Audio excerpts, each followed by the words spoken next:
ओम शिवा जय माता दी। पुनः स्वागत है आप सभी का। अब इस बात को बहुत गहराई से समझिएगा कि एक सफल जीवन की प्राप्ति के लिए हमारा मूल लक्ष्य क्या होना चाहिए। एक ऐसा विषय है जिसमें बहुत सारे जो जातक हैं वो परेशान हो जाते हैं कि मूल नहीं समझ में आता है हमारे को यह क्लियर ही नहीं है कि जाना कहाँ पर है। इस विषय को जो ये मूल विषय है इसको थोड़ा सा बेहतर तरीके से मैं समझाने का प्रयास करता हूँ कि स्कैनिंग में जो हमारे पास जो कुंडलियाँ आती हैं या बॉडी स्कैनिंग के केसेस आते हैं, जब उनको डीप स्कैनिंग के पैनल पे डाला जाता है तो कई बार ये चीज़ देखी गई है कि इनको भाग्य की तरफ से जो ऊर्जा प्राप्त हो रही है, लक्ष्मी जी की सौभाग्य की जो ऊर्जा प्राप्त हो रही है, यह ऊर्जा जब कुछ भी इनको प्रदान करती है तो वह जो मीठा फल होता है वह इस मीठे फल को बहुत ज़्यादा छुपा कर रखने की कोशिश करते हैं और यह प्रयास करते हैं कि यह जो तरीका है यह केवल मेरा ही पेट भरे।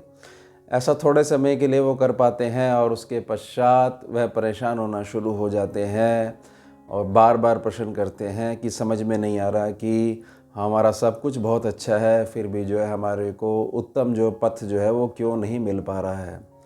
दूसरी तरफ ऐसे भी कुंडलियाँ स्कैनिंग के लिए आती हैं, ऐसे भी जातक से मुलाकात होती है, भेंट होती है, बड़ा ज्ञान बढ़ता है उनसे मिलकर, क्योंकि डीप स्कैनिंग के पैनल पर जब डाला जाता है तो ये देखा जाता है कि इनको सौभाग्य की ऊर्जा और धन ऊर्जा प्राकृतिक रूप से बहुत थोड़ी ही प्राप्त हुई थी, लेकिन इनका जो तरीका है उसको संभालने का, आदर करने का, सम्मान देने का, उस तरीके ने एक निरंतरता बना के रखी हुई है और लक्ष्मी जी का चक्र जो है वो घूम रहा है। यानी कि जो इनके डिसीजंस हैं वो इनको अब जो है ऊंचा बनाते जा रहे हैं।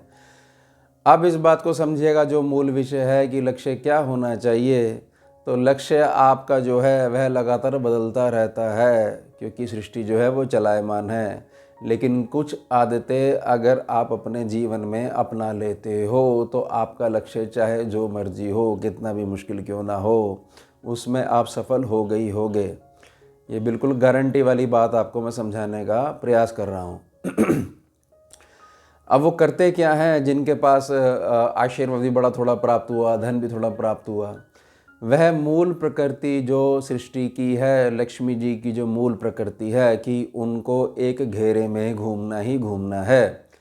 वह अगर आप रोकोगे तो लक्ष्मी जी को रोक दोगे। इस बात को ध्यान रखिएगा कि मान लीजिए आपके सामने एक घेरा बना हुआ है, उस घेरे में जो भी आपको दैनिक आवश्यकताओं की पूर्ति के लिए धन चाहिए, दवाई चाहिए, भोजन चाहिए, वाहन चाहिए, रिश्ते चाहिए और निद्रा चाहिए, उत्तम स्वास्थ्य चाहिए, एक घेरा है आपके सामने, वो लगातार घूम रहा है। आप अगर ऐसा प्रयास करोगे कि ये घूमता ही रहे और इसमें से जब मेरे को ज़रूरत होगी मैं निकाल लूँगा, और इसको घूमने का जो इसका प्रोसीजर है उसमें बिल्कुल भी मैं रोकने का प्रयास नहीं करूँगा, तो यहाँ पर जो है बहुत ज़्यादा वो जातक जो है आगे बढ़ता है। ये स्कैनिंग के पैनल के आपको अनुभव बता रहा हूँ। और जो जातक ऐसा कहता है कि बे नहीं, मेरे में तो ताकत है, इस घेरे में जो चीज़ें घूम रही हैं मैं इनको ऐसा कर दूंगा, ये घेरा केवल और केवल मेरे पास ही आ जाए और आगे से फिर बिल्कुल ना घूमे, यानी कि मैं जो हूँ उसका अंतिम मार्ग बनूँ। तो ये जो सोच जिनकी होती है उनको शुरू में बहुत ज़्यादा सफलता मिलती ही मिलती है, क्योंकि तभी तो ऊंचा बनोगे और बहुत ऊंचाई से गिरा दिए जाओगे, क्योंकि अब आपके अंदर ये छीनने की भावना आ गई है। और जो जातक इसको ऐसा करते हैं कि नहीं ये चक्र है, हमारे को तो केवल प्रणाम करना है और इस चक्र को घूमने देना है, तो उनके पास वो जो चक्र है उसमें जो वस्तुएं हैं उनकी संख्या भी बढ़ने लग जाती है और उनके पास उसमें से उन वस्तुओं को, उन अधिकारों को, जो भोगने का जो अधिकार है वह भी बहुत ज़्यादा प्राप्त होना शुरू हो जाता है। अब मूल समझिए कैसे, मूल ऐसे समझिए कि बहुत आपके पास क्षीण कमाई है, जिसको आप ऐसा बोलो कि जो हम मेहनत करते हैं, जैसी हमारी एजुकेशन है और जैसी हम मेहनत करते हैं, अब जो है भाग्य के साथ हमारे पास नहीं है। तो इस बात को समझ लीजिए कि यह जो कंडीशन है यह पूर्व की कंडीशन है, इसको वर्तमान के कर्मों से आपको बदलना आना चाहिए। तो बहुत आपको सिंपल चीज़ बता देता हूँ कि भूखे को भोजन और प्यासे को पानी। मैं हमेशा यही प्रार्थना करता हूँ कि यह एक उपाय अगर आप निरंतरता में बनाए रखते हो तो बहुत बड़े व्यक्ति बन जाओगे, और हमेशा इसको चलायमान रखना। और आगे भी आपके जीवन में भी जो आपके प्रियजन हैं उनको भी यही शिक्षा आपने देनी है। आपकी जो पीढ़ी है लगातार बढ़ती ही रहेगी, चाहे ग्रह कैसे भी बैठे हों, कैसी सिचुएशन आ जाए, क्योंकि आपके पास पुण्य के रूप में जो आपने सेवा करी है, अन्न जल की जो सेवा करी है, उसके रूप में जो आशीर्वाद बनेगा वह आपको चलाएगा। इस बात को ध्यान रखिएगा।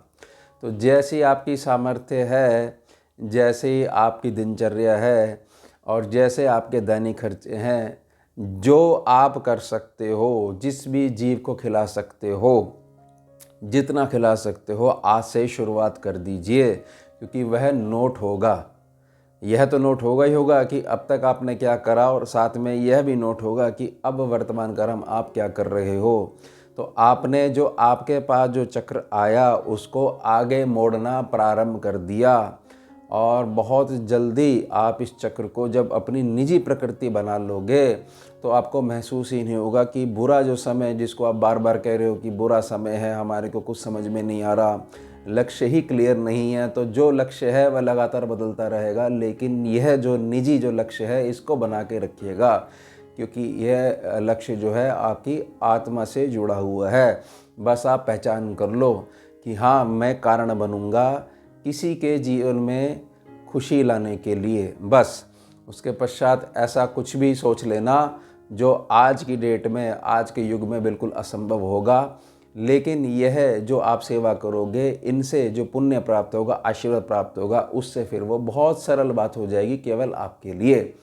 याद रखिएगा इस बात को, एक आपका जो व्यापार है, एक आपका जो जीवन है, वह चल रहा है आपकी मेहनत से, परिश्रम से, और एक उसके साथ एक बड़ी कृपा आ गई है कि अब आपका जीवन उसके साथ साथ आशीर्वाद से चल रहा है, और जिनका वो आशीर्वाद है वो ललायित रहते हैं आपके प्रेम के लिए।